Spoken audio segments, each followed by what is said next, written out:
feel like grace. These monsters wear a human face. No gavel, no badge, no throne, no crown can stop Lord Chippy from burning them down. Justice ain't fast, justice ain't clean. It's a long, sharp road through the in-between. So raise your fists and light your flames. Chippy's coming and he don't play games.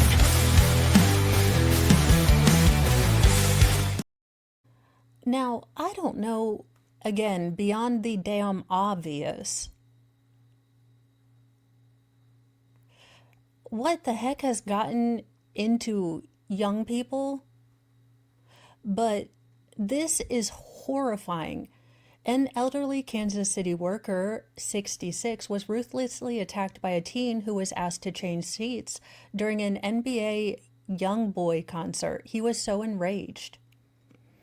An elderly worker was thrown to the ground and ruthlessly attacked by a teen during an NBA Young Boy gig as concertgoers watched the disturbing assault unfold in front of them. Now, Thomas Schlang, 66, was working the rap concert at T-Mobile Center in Kansas City Sunday night when he asked the teen to move because he wasn't sitting in his assigned seat, according to local Fox affiliate Fox 4 News.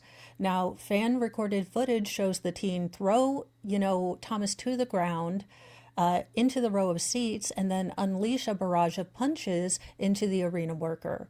Now, Thomas says he doesn't remember much of the assault, only the teen's rage and needing to get away safely. I mean, it's serious. I went down, I had blows to my head, Thomas told the news. He was so enraged, so we were just, in essence, trying to protect the other fans. Snake Island yesterday. The disoriented usher then tried to get to his feet, but the teen stood over him. Thomas raised an arm to defend himself, but the teen repeatedly slapped it aside. The teen then angrily delivered a series of punches to his head before a Good Samaritan stopped the attack.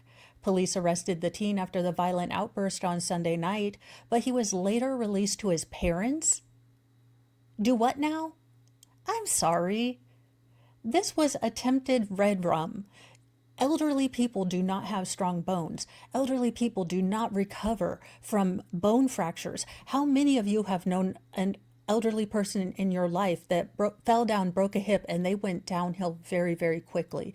This is absolutely ridiculous. This is what is going to bring back, and I'm going on a rant today. This is what is going to bring back 3 strikes you're out, except we're moving it to 2 strikes. You think I'm playing?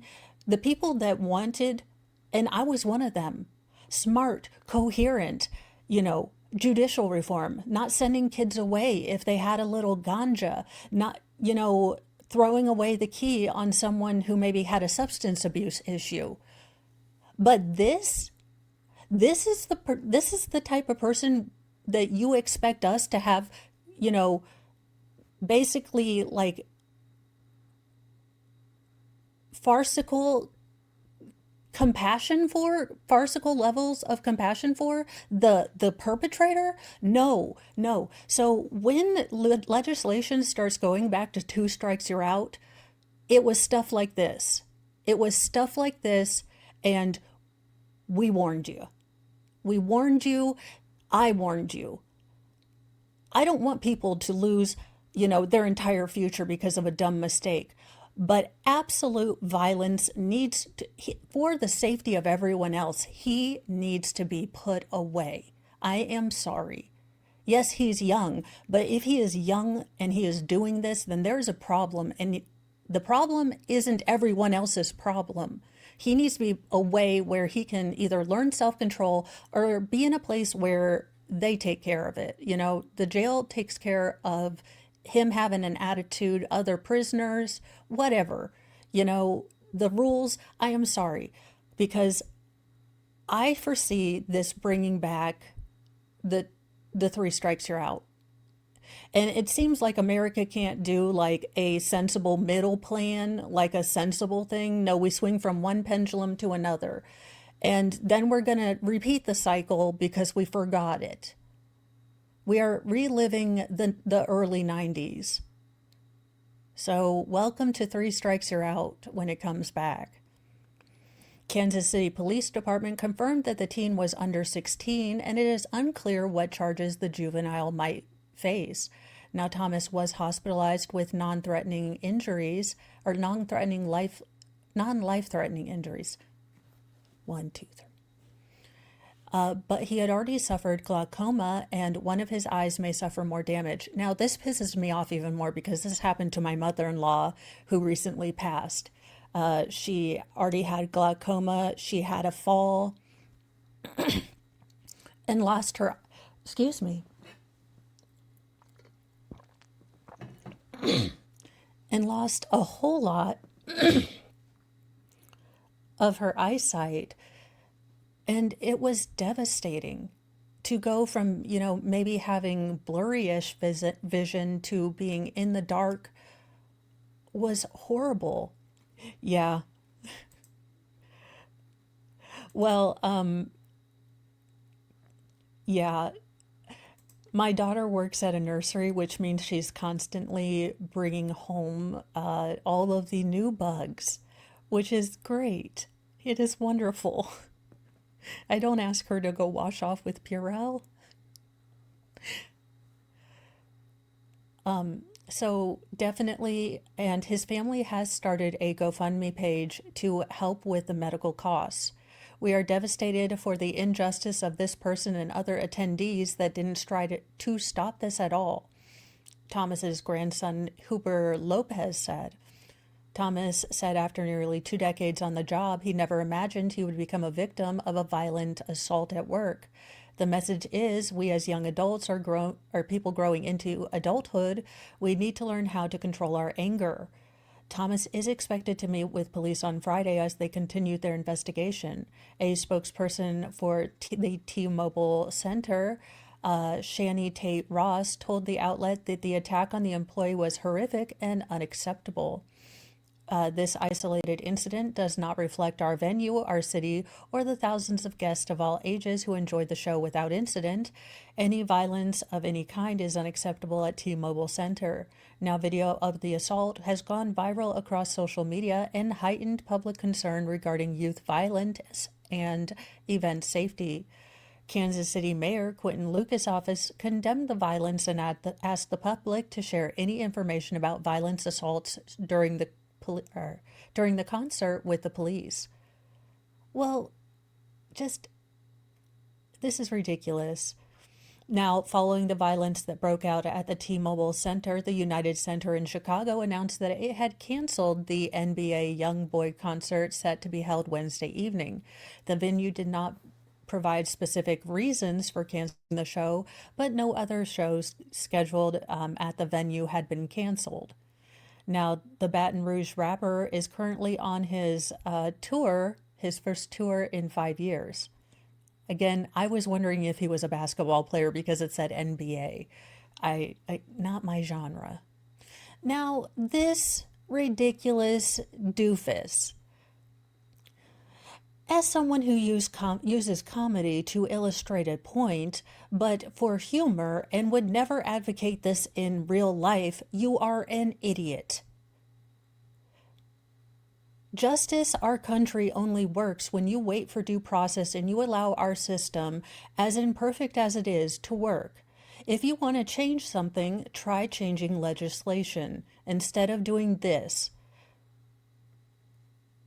Honestly, really fun. A vigilante posed as an accountant to red rum an offender and told police it should be cool because everyone dislikes files, if you will. Yes, everyone dislikes them. I have long advocated that they need their own community far, far away in Utah or Wyoming or some Greenland, and they can all be together and monitored. But I've never said red rum. No, I have said for the safety of the general community, they cannot be in polite society because it is not a predilection that changes. I would be full, and that would be something that probably wouldn't be even constitutional, but it is dreamatutional. A California man allegedly took the law into his own hands when he found a man on the registry when his home went to his home posing as an accountant and took his life. The Fremont Police Department said in a press release that officers received a 911 call shortly before noon. Now, here's the other point. For people who think this is like a really great idea, we've seen cases like Zachariah Anderson. We've seen cases like the Timms case that we are going through Georgia. Now, I am not saying that everyone on the registry, is innocent. I'm not. But I'm saying there might be cases like that. And you are not God either. I don't remember when we were upgraded to this. If it's just, I don't know. I don't agree with this. I think it's dumb. And no one should take, the satirical Lord Chippy in any way seriously. Because I always say due process. Now, that being said,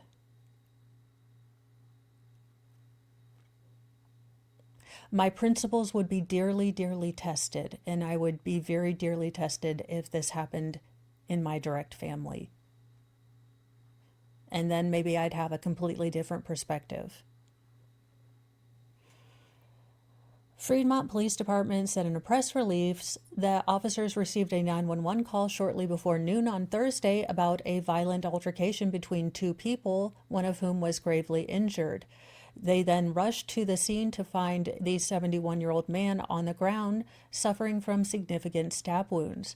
The man was pronounced no longer living at the scene. Now, officers located the suspect, Varun Shurish, 29, at the scene along with a knife. Now, he allegedly told investigators that he had specifically sought out offenders as potential victims and admitted to chasing down the victim as he ran away and taking his life in front of his home. Now, local Fox affiliate KTVU obtained a probable cause arrest affidavit and identified the victim as David Brimmer. Now, records showed that he was convicted in 1995 of lewd and lascivious acts with a child. He was released from prison in 2004. Yeah, 71-year-old. Now, Suresh reportedly told detectives after his arrest that he believes that offenders deserve to eat. And had wanted to take one out for years because they hurt children. He said that he had found, the information because of California's Megan's Law website, which is the Golden State's version of the registry. Now, the accused, Red Rummer, reportedly said that he pretended to be a CPA, even carrying a bag, notebook, and coffee to look the part, knocking on Brimmer's neighbor's door to appear legitimate. Then he went to Brimmer's door and he answered. Now, Suresh recognized Brimmer from his picture on the site, and once the victim confirmed his identity, he began to attack. Brimmer ran down the street to escape, but Suresh gave chase. He reportedly asked Brimmer if he believed in the good Lord, and told him he should get his last words in. Brimmer ran to the neighbor's house, frantically asking for someone to let him inside. The neighbor did let him inside, but Suresh allegedly pushed his way inside and continued to attack the victim. Now, Brimmer then ran back outside, collapsing on the front lawn. Suresh pinned Brimmer to the ground and continued to go to town. Now, Suresh said he wanted to make sure it was done. He reportedly said he expected to be arrested, but felt it should be cool because everyone hates files, and he said the ordeal was honestly really fun. This man's a sociopath. He picked, files, but he could have picked women with blonde hair, women with red hair, whatever, and he would have justified it no matter what. Evil in the name of good is not good.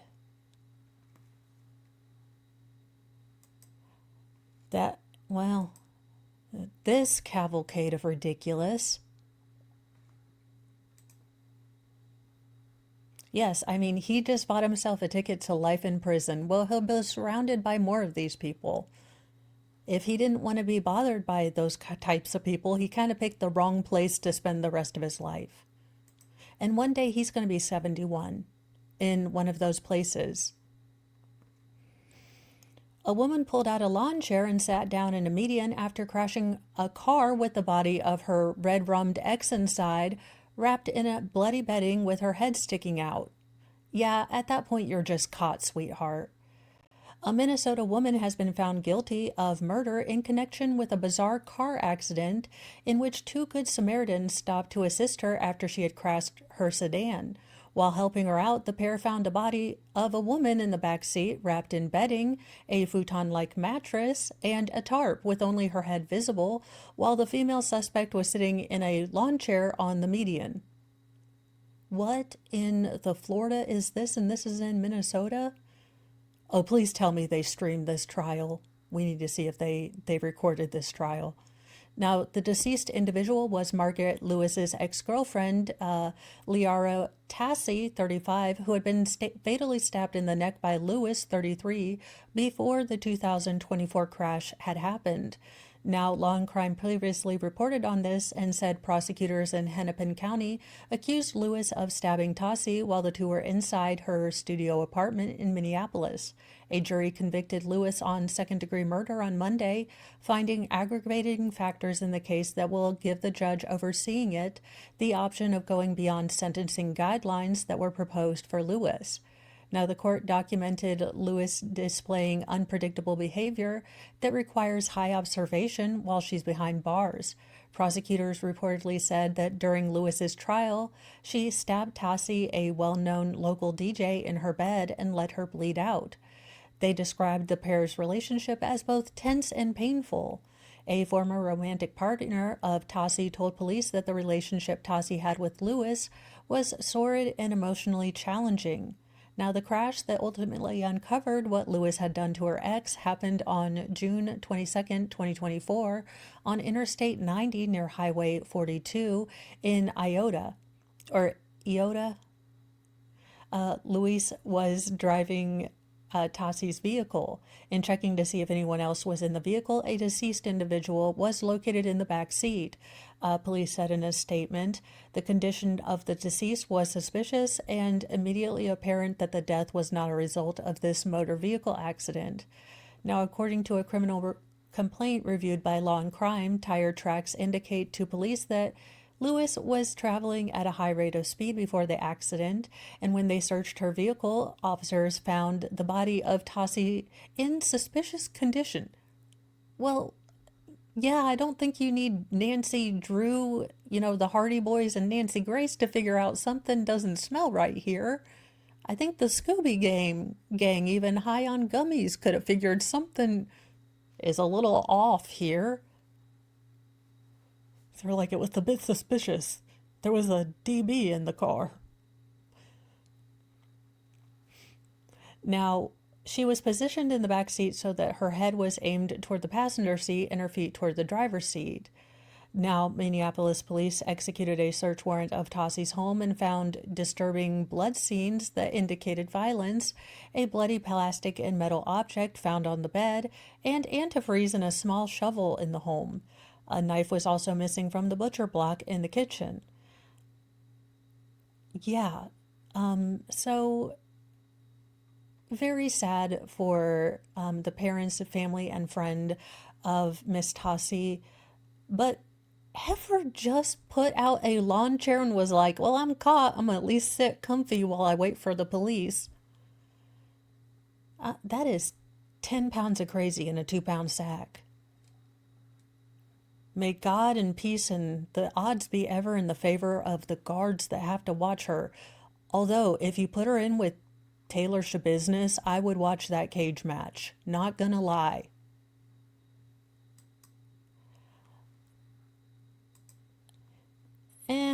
I'm okay with this. A man who buried a mom of 2 in a crawl space when she packed a U-Haul to leave him, then lived above her for 10 days, will pay the ultimate price. Those are some high Manson lamps. You did this in Texas. You're not smart. A Texas man found guilty of murdering a woman who was trying to escape him was sentenced to the ultimate punishment. In a press release posted on social media Monday, the Tarrant County District Attorney's Office announced that 28-year-old Valeria Osteen Valerian. Your parents named you Valerian. Received the death penalty after being found guilty of taking the life of 26-year-old Marissa Grimes in 2022. Now, Grimes was a mother of 2 young children and went missing after she paid one final visit to Osteen before moving out of the area. Now, the former couple had a history of DV, according to the DA's office. Osteen was angry that he was being forced to wear a GPS monitor after Grimes got the police. Yeah, but Valerian is a sleeping. It'd be like calling a kid belladonna or melatonin. I mean, to each their own. Ask my kid B12. Let's see here. So he had to wear a U-Haul truck. Now, on February 12th, 2022, Grimes had packed a U-Haul truck and was paying him a last visit to say goodbye. Don't say goodbye. Just leave. Just leave. That night, the neighbor witnessed Osteen threaten Grimes with a gun, and it was the last time she was seen alive. Now, Grimes's family reported her missing, and days after she visited Osteen's home, the U-Haul containing her belongings was found abandoned. A search warrant was executed on Osteen's home, and police eventually found her body wrapped up in blankets and a tarp in the crawl space. Now, during the trial, prosecutors said Osteen dug her a shallow grave and lied above her for 10 days. Her body was found to have bruising and several broken bones, including black eyes and multiple lacerations to her head. Her hair had also been chopped off. So, yeah, this goes way beyond, above and beyond.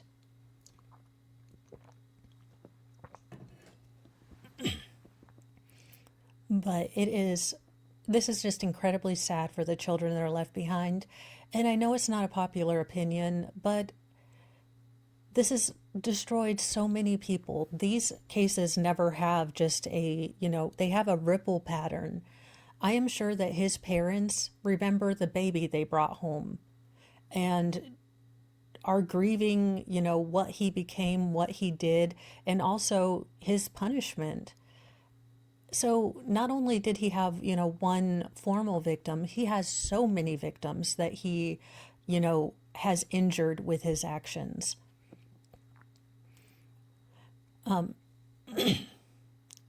So this was just a month before, and the police had gotten involved just a month before for him holding her at force multiplier point for several days and refusing to let her leave. The police became involved. He was arrested, charged with ag assault and unlawful restraint, and was out on bond. Now, why was he out on bond? Explain this to me, because DV experts are so good at knowing this cycle. Why hasn't the justice system figured out this is a cycle? When you tick off a bully like this, he is going to retaliate. If you are in a relationship that sounds anything like this, I know it's scary. I know you feel like a shadow of yourself, but take steps, leave. You deserve to be a full person, to not have to shrink yourself, male or female. Please take that step, take some steps, be safe and get away. You deserve to have a full life where you don't have to be afraid.